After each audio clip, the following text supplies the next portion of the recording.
إن الحمد لله نحمده ونستعينه ونستغفره ونعوذ بالله من شرور أنفسنا وسيئات أعمالنا من يهده الله فلا مضل له ومن يضلل فلا هادي له أشهد أن لا إله إلا الله وحده لا شريك له وأشهد أن محمدا عبده ورسوله اللهم صل وسلم وبارك على نبينا محمد وعلى آله وأصحابه ومن تبعهم بإحسان إلى يوم الدين. يقول ربنا تبارك وتعالى في كتابه الكريم أعوذ بالله من الشيطان الرجيم يا أيها الذين آمنوا اتقوا الله حق تقاته ولا تموتن إلا وأنتم مسلمون. وقال أيضا يا أيها الناس اتقوا ربكم الذي خلقكم من نفس واحدة وخلق منها زوجها وبث منهما رجالا كثيرا ونساء واتقوا الله الذي تساءلون به والأرحام إن الله كان عليكم رقيبا. يا أيها الذين آمنوا اتقوا الله وقولوا قولا سديدا يصلح لكم أعمالكم ويغفر لكم ذنوبكم ومن يطع الله ورسوله فقد فاز فوزا عظيما. أما بعد فقال النبي صلى الله عليه وسلم اتق الله حيثما كنت وأتبع السيئة الحسنة تمحوها وخالق الناس بخلق حسن. Hadirin jamaah salat Jumat hafizakumullah. Satu hari Rasulullah sallallahu alaihi wasallam pernah bersabda, diriwayatkan dalam Ibnu Majah dari Ummul Mukminin Ummu Salamah radhiyallahu taala anha. Beliau menceritakan apa yang biasanya dibaca oleh Rasulullah sallallahu alaihi wasallam di pagi hari. Ummul Mukminin Ummu Salamah radhiyallahu taala beliau menyampaikan kana Rasulullah sallallahu alaihi wasallam yaqulu idza shalla subha hina yusallim Allahumma inni as'aluka ilman nafi'an wa rizqan tayyiban wa amalan mutaqabbalan. Kata Ummul Mukminin Ummu Salamah radhiyallahu taala anha bahwasannya Rasulullah sallallahu alaihi wasallam apabila beliau telah selesai dari menunaikan salat subuh, selesai mengucapkan salam, di antara doa yang beliau minta kepada Allah Subhanahu wa taala adalah Allahumma inni as'aluka ilman nafi'an. Ya Allah, berikanlah kepadaku ilmu yang bermanfaat. Wa rizqan tayyiban, karuniakan kepadaku rezeki yang halal, rezeki yang baik. Wa amalan mutaqabbalan, dan terimalah semua amal ibadah yang telah hamba kerjakan. Hadirin jamaah salat Jumat hafizakumullah. Marilah dalam Jumat kali ini kita akan mengambil pelajaran, kita akan mengambil faidah-faidah dari hadis yang mulia, dari doa yang langsung diajarkan oleh Rasulullah sallallahu alaihi wasallam. Di antaranya Rasulullah sallallahu alaihi wasallam mengajarkan kepada kita bahwasanya ketika hendak memulai hari, ketika hendak melakukan sesuatu, orang yang beriman adalah orang yang paling menyandarkan dirinya, orang yang paling berserah kepada Allah Subhanahu wa taala, tidak mengandalkan kekuatannya, tidak mengandalkan akal fikirannya, tetapi benar-benar menyandarkan bahwasanya la haula wala quwwata illa billah. Tidak ada daya dan upaya kecuali dari Allah Subhanahu wa taala. Dan Rasulullah sallallahu alaihi wasallam setiap hendak memulai hari-harinya, beliau minta kepada Allah Subhanahu wa taala, beliau berdoa memohon kepada Allah Subhanahu wa taala agar diberikan yang terbaik. Tidak kemudian mengandalkan dirinya, tidak kemudian mengandalkan isi kepalanya, tidak. Rasulullah SAW mengajarkan kepada kita untuk menggantungkan segala urusan kita hanya kepada Allah. Itulah yang dinamakan tawakal. Yang kedua, Rasulullah SAW mengajarkan kepada kita bahwasannya setiap hendak memulai hari, yaitu beliau mengajarkan kepada kita ada tujuan yang hendak dicapai. Yang ini kemudian menjadi motivasi setidaknya Rasulullah SAW. Beliau memiliki tujuan setiap harinya memohon kepada Allah agar diberikan ilmu yang bermanfaat. Kalaupun mencari rezeki, diberikan rezeki yang halal, rezeki yang baik. Dan beliau memohon kepada Allah Subhanahu wa taala agar amal-amal, ibadah-ibadah yang dikerjakan, yang telah ditunaikan, semuanya diterima oleh Allah Subhanahu wa taala. Dan itu terkandung di dalam doa yang mulia ini. Allahumma inni as'aluka ilman nafi'an wa rizqan thayyiban wa amalan mutaqabbalan. Hadirin jamaah salat Jumat hafizakumullah. Permohonan pertama yang diminta oleh Rasulullah SAW kepada Allah Subhanahu wa taala yaitu beliau memohon kepada Allah Subhanahu wa taala agar diberikan ilmu yang bermanfaat. Tidak hanya sekedar ilmu yang memenuhi isi kepala, tidak hanya sekedar ilmu untuk mengetahui apa-apa yang sebelumnya tidak diketahui. Bagaimana ciri satu ilmu menjadi ilmu yang bermanfaat? Allah Subhanahu wa taala berfirman di surat Fatir di ayat ke-28, A'udzubillahi minasyaitonir rajim, innama yakhsyallaha min ibadihil ulama innallaha azizun ghafur. Kata Allah Subhanahu wa taala, innama yakhsyallaha min ibadihil ulama, sesungguhnya yang paling takut kepadaku, yang paling takut kepada Allah Subhanahu wa taala adalah ulama, orang-orang yang berilmu, menandakan bahwasannya ilmu yang dimilikinya adalah ilmu yang bermanfaat, ilmu yang menghadirkan ketawaduan, ilmu yang kemudian menghadirkan sifat khasyatullah, takut kepada Allah. Bukan yang lahir adalah kesombongan, bukan yang lahir adalah sikap-sikap yang tercela, bukan. Tetapi ilmu yang bermanfaat adalah ilmu yang kemudian setelah dipelajari, orang yang mempelajarinya kemudian memiliki adab yang baik, bisa menjaga kata-katanya, bisa menjaga perbuatannya, tidak menyakiti orang lain. Itu ciri ilmu yang bermanfaat.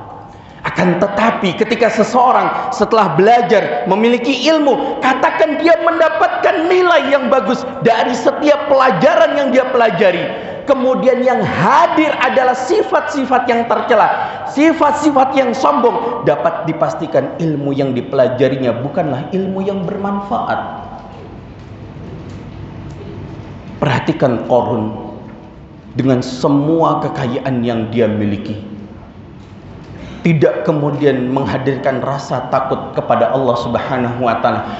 Tetapi apa yang dikatakan Qarun, dengan semua harta yang dimilikinya, dengan semua kebesarannya, dia mengatakan innama utituhu ala ilmin indi. Aku dapat semuanya ini adalah hasil dari ilmuku sendiri, hasil kerja kerasku. Itu Qarun. Tidak bermanfaat ilmu yang Qarun miliki. Oleh karena itu Rasulullah SAW memohon kepada Allah Subhanahu wa taala agar diberikan ilmu yang bermanfaat. Permohonan kedua yang diminta oleh Rasulullah SAW kepada Allah Subhanahu wa taala, warizqan thayyiban. Ya Allah, karuniakanlah kepadaku rezeki yang halal, rezeki yang baik, zatnya dan juga cara mendapatkannya. Karena sesuatu yang haram akan memberikan dampak buruk di dunia sebelum nanti di akhirat. Nabi Muhammad SAW menyampaikan, dalam riwayat Imam Muslim tentang seorang laki-laki yutilus safar, yang dia melakukan perjalanan. Di antara sebab doa seseorang dikabulkan oleh Allah Subhanahu wa taala yaitu dalam keadaan safar. Asy'asya aghbar, dalam keadaan rambut serta badannya lusuh, pakaiannya juga demikian. Dalam keadaan memang dia benar-benar merendahkan diri di hadapan Allah Subhanahu wa taala. Yamuddu yadai ila sama, laki-laki ini kemudian mengangkat tangannya ke langit. Di antara adab berdoa yaitu mengangkat tangan. Kemudian laki-laki ini mengatakan, ya Rabbi, wahai Rabbku, wahai Rabbku, wahai Tuhanku, wahai Tuhanku. Dia menyebutkan nama-nama Allah Subhanahu wa taala. Dari semua adab-adab dan sunnah-sunnah berdoa sudah dipenuhi. Tapi apa kata Nabi Muhammad sallallahu alaihi wasallam? Wa mat'amuhu haramun wa mashrabuhu haramun wa malbasuhu haramun wa ghudhiya bil haram fa anna yustajabu lah. Ternyata laki-laki yang dalam keadaan safar, dalam keadaan merendahkan dirinya di hadapan Allah Subhanahu wa taala, mengangkat tangannya ke langit menyebut nama Allah Subhanahu wa taala, dia mengkonsumsi sesuatu yang haram, entah zatnya ataupun cara mendapatkannya. Wa masyrabu haramun, minuman yang masuk ke dalam dirinya juga sesuatu yang haram. Wa malbasu haramun, pakaian yang dia pakai ternyata dia peroleh lewat jalan yang haram.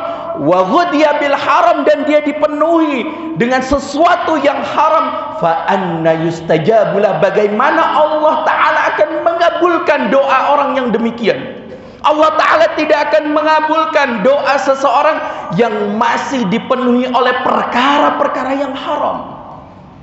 Kalaupun ada yang dikabulkan, itu bukan tanda Allah menginginkan kebaikan untuk orang itu, melainkan adalah istidraj dari Allah Subhanahu wa taala. Itu di dunia. Bagaimana di akhirat? Rasulullah sallallahu alaihi wasallam bersabda dalam hadis yang diriwayatkan oleh Imam At-Tirmidzi dari sahabat Ka'ab ibn Ujrah radhiyallahu taala anhu, Rasulullah mengingatkan, ya Ka'ab ibn Ujrah, innahu la yarbu nabata min suhtin fannaru awlabi. Wahai Ka'ab ibn Ujrah, ingatlah, setiap daging, setiap tubuh, setiap badan yang dia mengkonsumsi sesuatu yang haram,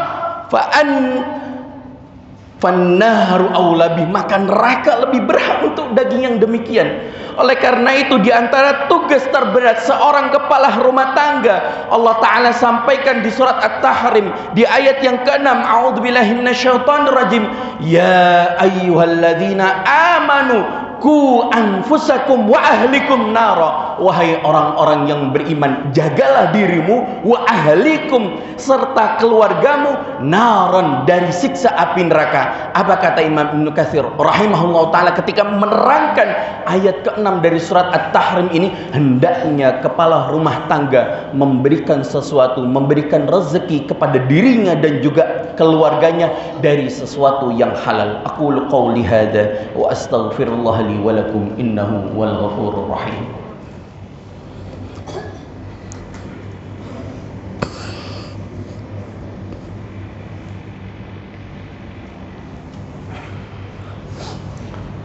Alhamdulillah hamdan katsiran thayyiban mubarakan fi kama yuhibbu rabbuna wa yarda.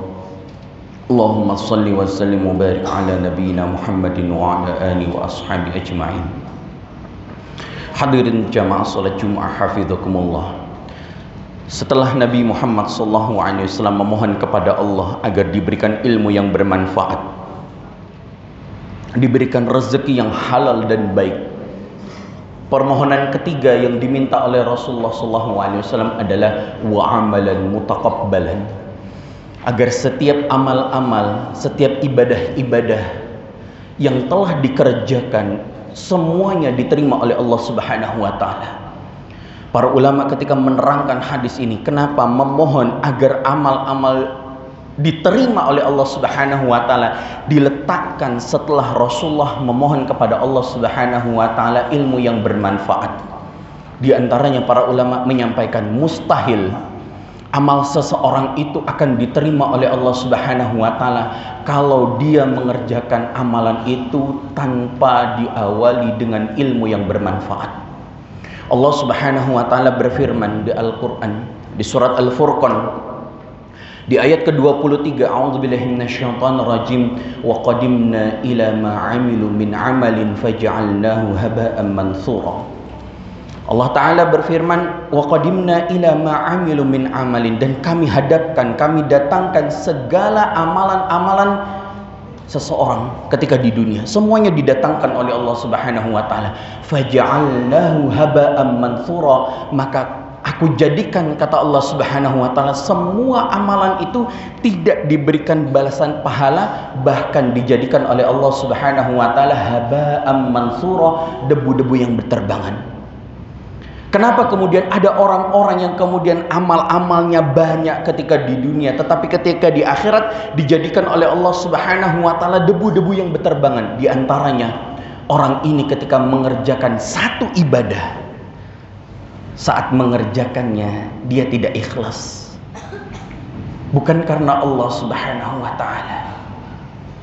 Seorang pelajar ketika dia hendak menuntut ilmu, ketika dia hendak memulai untuk belajar setiap hari, hendaknya dia mengintrospeksi, mengevaluasi hatinya, apakah benar ketika belajar ini karena Allah atau hanya untuk mengejar dunia. Rasulullah SAW bersabda dalam hadis yang diriwayatkan oleh Imam At-Tirmidzi, Imam Ibnu Majah, dan juga Imam Ibnu Abu Daud. Rasulullah menyampaikan, man ta'allama ilman mimma yubtagha bihi wajhullah la yata'allamu illa liyusiba bi 'aradin minad dunya lam yajid 'urfal jannah yaumal qiyamah ya'ni riha. Kata Nabi Muhammad SAW, barang siapa yang mempelajari satu ilmu saja, satu ilmu dia mempelajarinya, mimma yubtagha bihi wajhullah, yang harusnya ketika dia belajar itu mendapatkan ilmu itu dia niatkan untuk Allah Subhanahu wa taala, dia jaga keikhlasan hatinya karena Allah Subhanahu wa taala. Ternyata orang ini la yata'allamu illa liyusiba bi'aradan minad dunya. Dia belajar tujuannya hanya untuk mendapatkan secuil dari dunia. Entah itu ketika dia belajar tujuannya untuk mendapatkan nilai, ataukah untuk mengejar selembar ijazah, atau nanti setelah belajar di sini dia akan mendapatkan pekerjaan ini dan itu. Semua motivasinya dunia, bukan karena Allah Subhanahu wa taala dia belajar itu. Apa balasannya dari Allah Subhanahu wa taala? Lam yajid urfal jannah yaumal qiyamah rihaha, maka orang yang seperti ini nanti ketika di akhirat dia tidak akan mencium wanginya surga. Ancaman yang berat bagi orang-orang yang ketika belajar, yang ketika menuntut ilmu bukan karena Allah Subhanahu wa taala. Kalau dia benar niatnya karena Allah Subhanahu wa taala, pasti Allah taala akan berikan nilai. Ijazah itu otomatis dia akan dapatkan, pekerjaan pun dia akan memperolehnya. Yang Allah Ta'ala minta adalah menjaga kebersihan hati itu ketika belajar hanya karena Allah Subhanahu wa Ta'ala, agar ibadah yang namanya menuntut ilmu ini Allah Ta'ala berikan balasan dan tidak dijadikan haba'an mansura, debu-debu yang berterbangan. Maka Nabi Muhammad SAW memohon, di antaranya yang ketiga adalah wa amalan mutaqabbalan, ya Allah terimalah amal-amal ibadah. Selain menjaga keikhlasan dari amalan itu, yang kedua, syarat agar ibadah seseorang itu diterima oleh Allah Subhanahu wa taala yaitu mutaba'ah sunnah. Ibadah itu mencocoki, sesuai dengan yang diajarkan oleh Rasulullah SAW. Nabi Muhammad SAW bersabda dalam riwayat Imam Al-Bukhari dan juga riwayat Imam Muslim dari Ummul Mukminin Aisyah radhiyallahu taala anha, Rasulullah bersabda, "Man amila amalan laisa alaihi amruna fahuwa raddun." Barang siapa yang mengerjakan amalan, satu amalan saja, laisa alaihi amruna, tidak ada contohnya, tidak ada perintahnya dariku, kata Nabi Muhammad SAW, fahuwa raddun, maka amalan itu ditolak oleh Allah Subhanahu wa taala. Mudah-mudahan doa yang ringkas, mudah untuk dihafal ini bisa kita amalkan, dan selalu kita minta kepada Allah Subhanahu wa taala agar diri kita ini senantiasa dibimbing oleh Allah Subhanahu wa taala. Mari sama-sama kita berdoa, kita mohon kepada Allah Subhanahu wa taala agar diri kita, keluarga kita, negeri kita tercinta ini senantiasa dijaga dan dilindungi oleh Allah Subhanahu wa taala. A'udzubillahi minasyaitonirrajim. Bismillahirrahmanirrahim. Innallaha wa malaikatahu yusholluna 'alan nabi ya ayyuhalladzina amanu shallu 'alaihi wa sallimu taslima. Allahumma ighfir lil muslimina wal muslimat wal mu'minina wal mu'minat al ahya'i minhum wal amwat innaka as-sami'un qaribun mujibud da'wat ya qadiyal hajat. Rabbana ighfir lana wa liwalidayna warhamhum kama rabbawna saghira. Rabbana ighfir lana wa li ikhwanina alladhina sabaquna bil iman wa la taj'al fi qulubina ghillan lil ladzina amanu rabbana innaka ra'ufur rahim. Allahumma arinal haqqa haqqan warzuqna ittiba'ah wa arinal batila batila warzuqna ijtinabah. Allahumma inna nas'aluka ilman nafi'an wa rizqan tayyiban wa amalan mutaqabbalan. Allahumma inna na'udzu bika min ilmin la yanfa' wa min qalbin la yakhsha wa min nafsin la tashba' wa min du'a'i la yustajabu laha. Rabbana taqabbal minna innaka antas sami'un alim wa tub 'alaina innaka antat tawwabur rahim. Rabbana atina fid dunya hasanah wa fil akhirati hasanah wa qina adzaban nar. Wa sallallahu ala nabiyyina Muhammadin wa ala ahli wa ashabi ajma'in walhamdulillahi rabbil alamin. Aqimus salat.